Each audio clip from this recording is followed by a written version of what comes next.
લક્ષ્ય ન્યૂઝ, એક નજર, એક લક્ષ્ય. અમરેલી જિલ્લામાં ગત 5 જુલાઈના રોજ મેઘરાજાએ રૌદ્ર સ્વરૂપ ધારણ કરતા સર્વત્ર જળબંબાકારની સ્થિતિ સર્જાઈ હતી.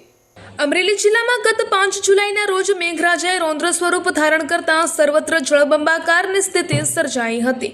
આ આકાશી આફતનો સૌથી મોટો પ્રહાર ધારી તાલુકામાં થયો છે. અહીંના મોરજર અને જર સહિત ધારી તાલુકાના ગ્રામ્ય વિસ્તારોમાં સ્થાનિક નદીઓમાં આવેલા ઘોડાપુરના કારણે આંબાના બગીચાઓનું મોટા પાયે ધોવાણ થયું છે.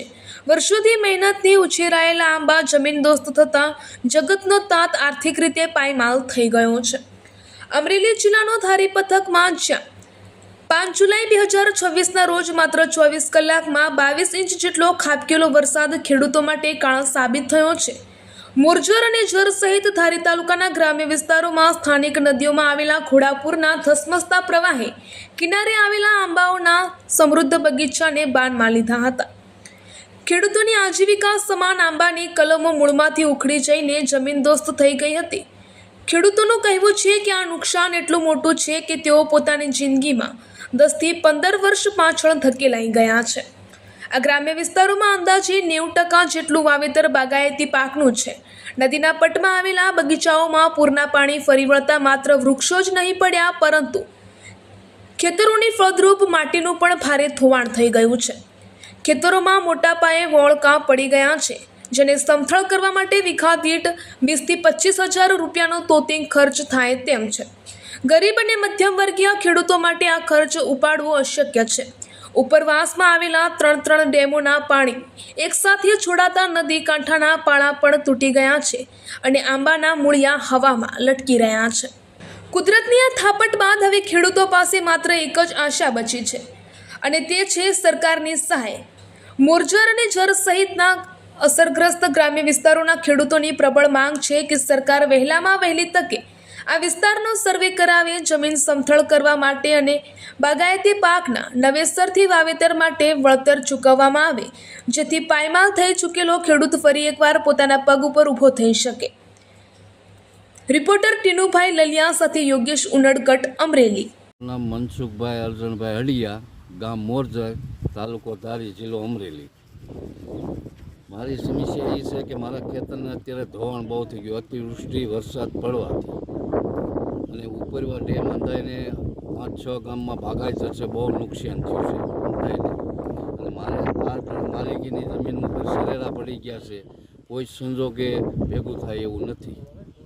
અને એ વત્તા સરકાર કોઈ પણ સહાય આપે તો ભેગું થાય, નકર કોઈ સંજોગે ભેગું થાય એવું નથી.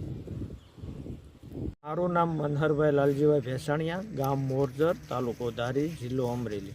અમારે સમસ્યા એ છે કે અમારા ગામમાં 22 ઇંચ જેવો અંદાજિક વરસાદ પડ્યો છે, એટલે અમારા કલમો બધી પડી ગઈ છે. તારીખ છે 5 જુલાઈ 2026, એટલે અતિશય વરસાદી 24 કલાકમાં 22 ઇંચ જેટલો વરસાદ પડી ગયો અને કલમોનો હોથ વાળી દીધો. બહુ જ વરસાદ પડવાથી અમારે સમસ્યા એ છે કે અમારી આજીવિકા છીનવાઈ ગઈ છે. અમારે આમાં અમારો રોટલો હતો, આમાંથી કેરીનું ઉત્પાદન લઈ અને કેરીના ફળ વેચી અને અમારા પણ બાળબચ્ચા આમાંથી ખાતા. એ હવે અમારી આજીવિકા છીનવાઈ ગઈ છે. હવે ફરીથી આને વાવેતર માટે સરકાર અમને સહાય આપે. વાવેતર માટે આ પડું અમારું ધોવાઈ ગયું છે, જમીન ધોવાઈ ગઈ છે, એની સરકાર સહાય આપે એવી અમારી માગણી છે. અને આ વૃક્ષ છે કુદરતી 24 કલાકમાં તો ઊભા થવાના નથી. આ ઊભા થતાં આને 10 વર્ષ લાગશે. છે એવડા વૃક્ષ થતાં આને 10 વર્ષ લાગશે. એટલે અમે 10 વર્ષ પાછળ વયા ગયા છે જિંદગીમાંથી. એ અમારી સમસ્યા છે, સરકાર અમને મદદ કરે. મારું નામ અશોકભાઈ મધુભાઈ ભેસાણિયા, ગામ મોરજર, તાલુકો ધારી, જિલ્લો અમરેલી. અમારા ગામમાં ગઈ 5 જુલાઈ 2026ના રોજ અતિવૃષ્ટિ એટલે કે અમારા ખેતર ધોઈ નાખ્યા.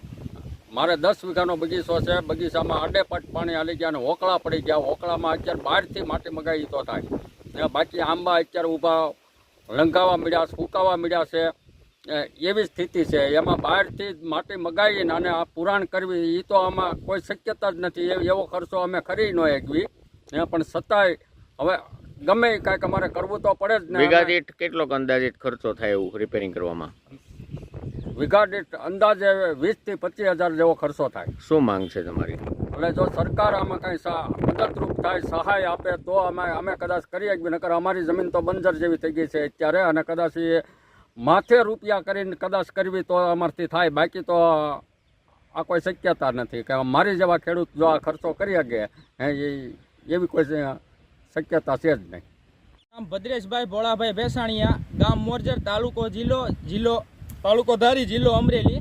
ગઈ 5 જુલાઈ 2026ના રોજ અમારા ગામમાં અને આજુબાજુના વિસ્તારમાં જે અમારા ઉપરના મથાળામાં 3 ડેમ આવેલા છે, એની મથાળામાં તથા અમારા ગામમાં અચાનક 22 ઇંચથી વધુ વરસાદ પડવાથી એક સાથે પાણીનો પ્રવાહ આવવાથી અમારા ગામમાં 90% બાગાયત વાવેતર છે. તો નદીના આજુબાજુના પટમાં બગીચા હાવ ધોવાઈ ગયા છે, અને બીજા બગીચા છે એમાં પાળા તોડી નાખ્યા છે, અને એની સાથે જમીન છે એ ધોવાઈ ગઈ છે. અને અત્યારે આંબાના મૂળિયા દેખાવા મળ્યા છે, અને 40 થી 50% આંબા છે નદી વિસ્તારમાં છે એ આડા જ પડી ગયા છે. એ તો હવે અમારે નવેસર જ વાવેતર કરવાનું રહે, અને એ 15 વર્ષ પાછળ હવે અમે જતા રહ્યા છે. તો સરકારને અમારી એટલી માગણી છે કે આમાં કોઈ પણ જાતની સહાય કરે, સર્વે કરાવી અને સહાય કરે વાવેતરમાં તથા જમીન લેવલમાં ધોવાણમાં સહાય કરે તો સારું.